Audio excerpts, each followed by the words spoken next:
जम्मू के सुजवान में एक फौजी अड्डे के बाहर आतंकियों की फायरिंग, गोलीबारी में एक जवान जख्मी, आतंकियों की तलाश जारी। सांबा के रामगढ़ सेक्टर में हथियार और गोला बारूद की बड़ी खेप बरामद, ड्रोन से हथियार गिराने का संदेश, चुनावी प्रक्रिया को प्रभावित करने और टारगेट किलिंग को अंजाम देने की हो सकती है साजिश। बीजेपी का आज से संगठन पर्व सदस्यता अभियान, प्रधानमंत्री मोदी शाम 4:30 बजे करेंगे शुभारंभ, बीजेपी अध्यक्ष जेपी नड्डा समेत कई बड़े नेता रहेंगे मौजूद।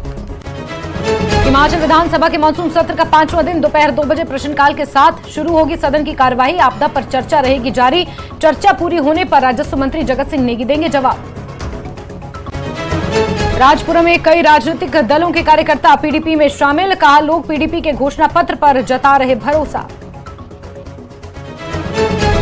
विधानसभा चुनाव को लेकर निर्दलीय प्रत्याशियों का प्रचार अभियान हुआ तेज, पंपोर के निर्दलीय प्रत्याशी मोहम्मद